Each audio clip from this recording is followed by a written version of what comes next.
கல் நம் உணவு, கல் நம் உரிமை என்கிற முழக்கத்தை முன்வைத்து போராடி வருகிறார்கள்.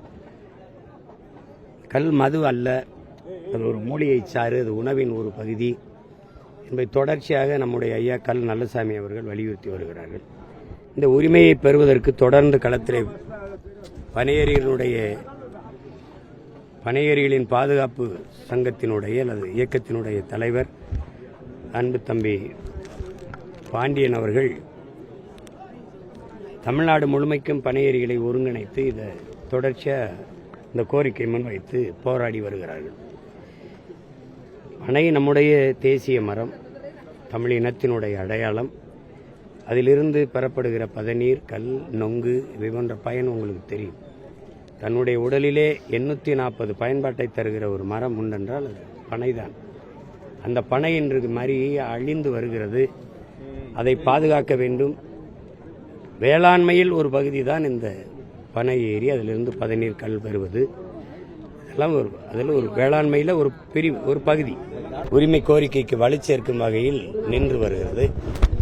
அந்த வழியிலே இன்று நடந்த இந்த பனை கனவு திருவிழாவிலே நாங்கள் பங்கேற்றிருக்கிறோம்.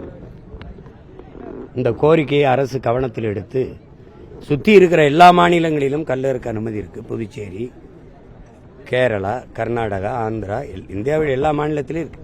தமிழ்நாட்டு மட்டும்தான் அது மது என்று அடையாளப்படுத்தப்பட்டு பழி சுமத்தப்பட்டு தடை செய்யப்பட்டிருக்கு. அதை நீக்க வேண்டும் என்கிற கோரிக்கையை நாங்கள் வலியுறுத்துகிறோம். அது ஒரு பைத்தியக்காரத்தனம். இப்ப நீங்க பாகிஸ்தான் பாக்குங்கிறதுல பாகிஸ்தான் வருது, அப்புறம் அவ்வளவு பயமா என்ன உங்களுக்கு? அது பாக்கு கிடையாது, பாகு, சர்க்கரை பாகு சொல்றோம்ல உங்களுக்கு, வெள்ளை பாகு அப்படிங்கிற மாதிரி அது ஒரு பாகு.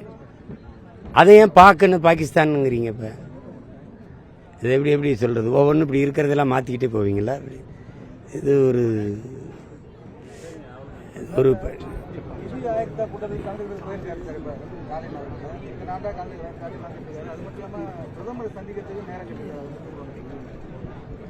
காலையிலே இந்த நேர்காணலில் இந்த ஊடக சந்திப்பில் சொல்லிட்டேன்.